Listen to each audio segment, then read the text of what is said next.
Welcome to the Canadian SME Small Business Podcast. I'm your host, Maheen, and today we're in for a treat as we sit down with a true game changer in the world of entrepreneurship and legal compliance.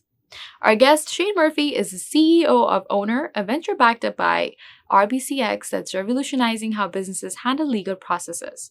With nearly a decade of legal experience, Shane co-founded Founded Technologies in 2017, an innovative technology platform that simplifies complex legal tasks for businesses. Founded Technologies caught the eye of Ownr, leading to its acquisition in 2020 and Shane's rise from COO to CEO.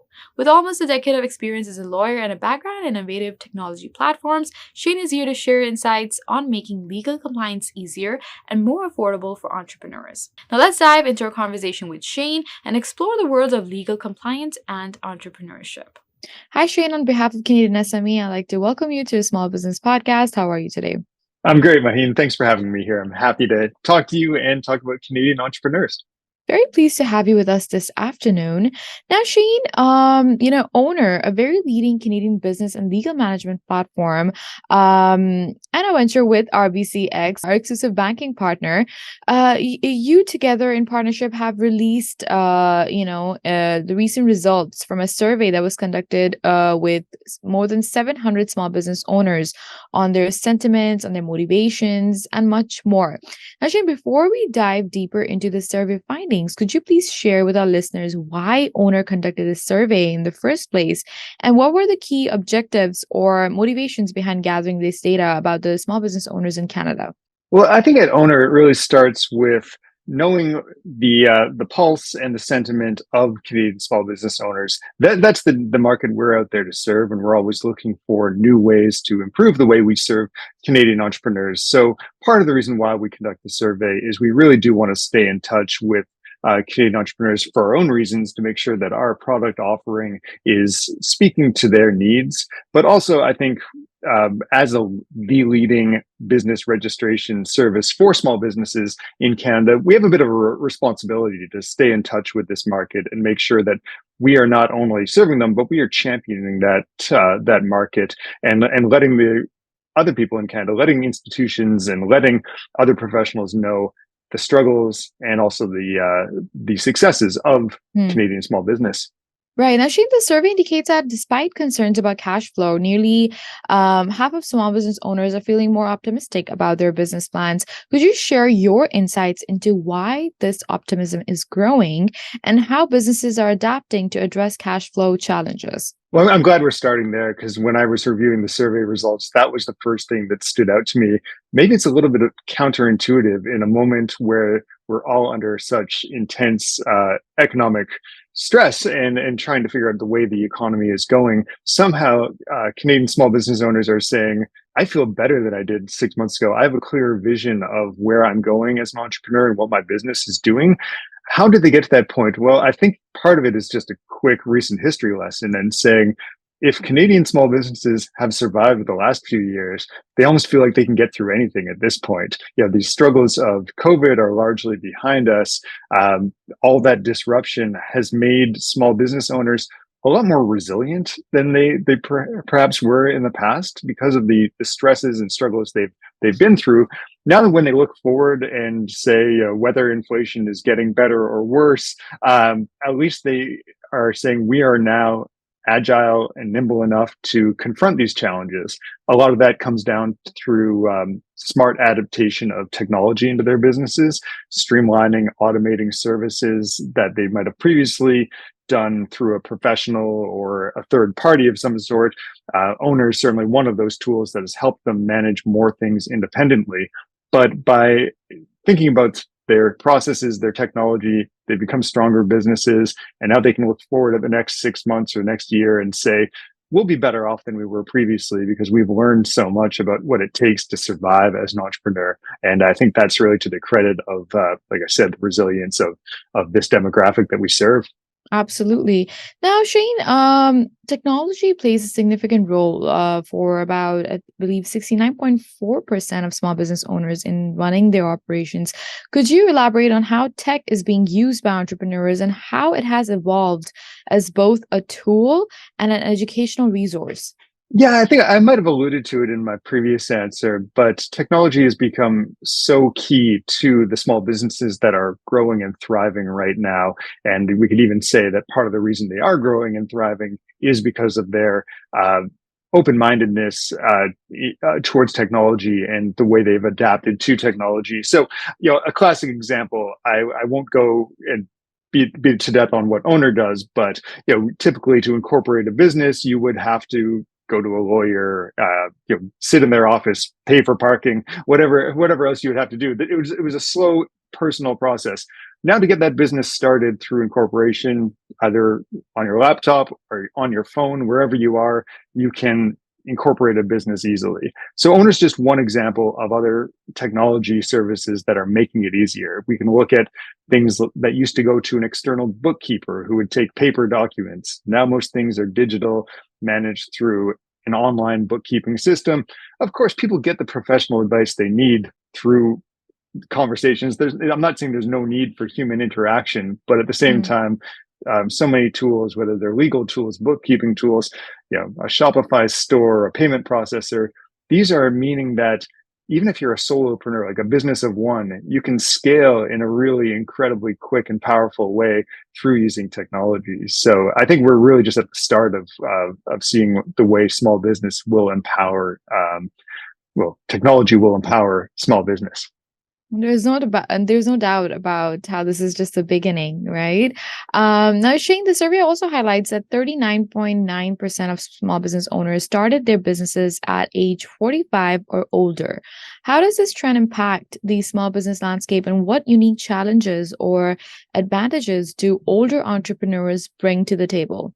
I think a lot of very successful small business owners have drawn from the experience they've developed over the course of maybe a more traditional career, I should say, a career where they were an employee in a larger organization. But through that process, they developed a skill set and some industry knowledge, which empowered them to start a small business of their own. I feel like there are always exceptions. We hear stories of lawyers that leave their career to start a bakery, or things that are totally different, which are always nice to hear. But we latch onto those stories because they're the exception. Most people, their small business is a direct continuation of their career path. And I feel like more and more entrepreneurs are starting out in larger enterprises, but there's always a voice in the back of their head saying, maybe I could do something on my own. Maybe I'm not just going to stay in my career path until retirement.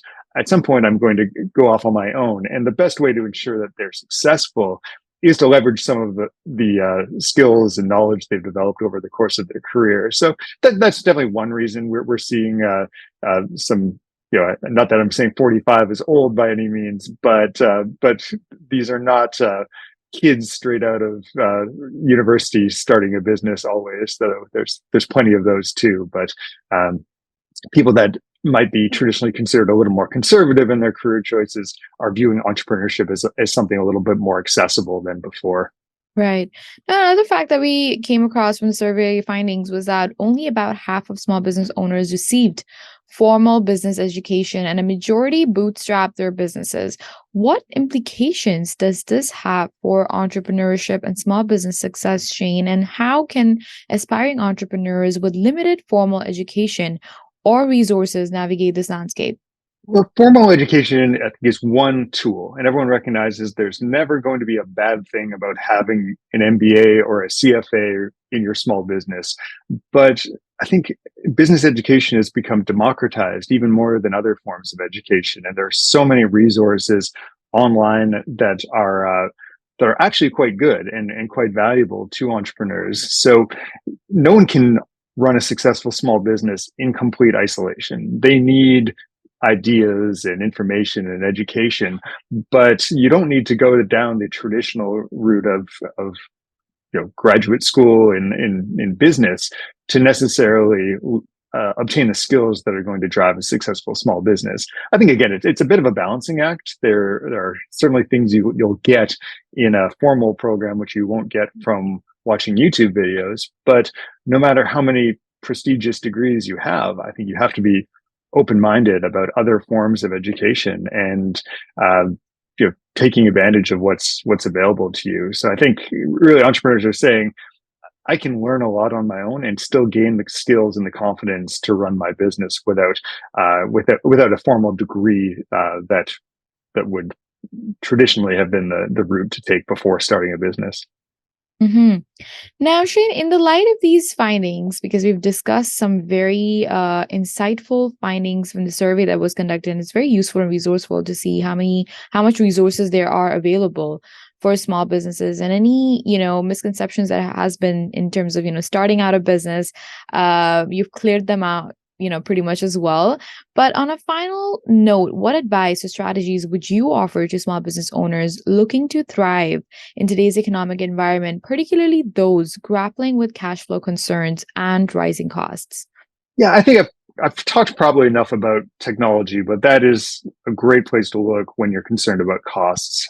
If you can optimize your workflows and streamline things through technology, you'll be in a better position from a cash flow perspective. So I think I can't say that enough, but I think there's another road to go down there. And that is, when you do start your business, accept that entrepreneurship is truly a journey, and there will be opportunities offered to you that you wouldn't otherwise have before you started the business. So it's never a linear path from starting your business to being a successful business owner. It is about starting, learning, and pivoting or adjusting your business plan as you go. So I would really encourage small business owners not to wait till they have a perfect idea. Wait till you have an idea that will get you to market and serve a purpose.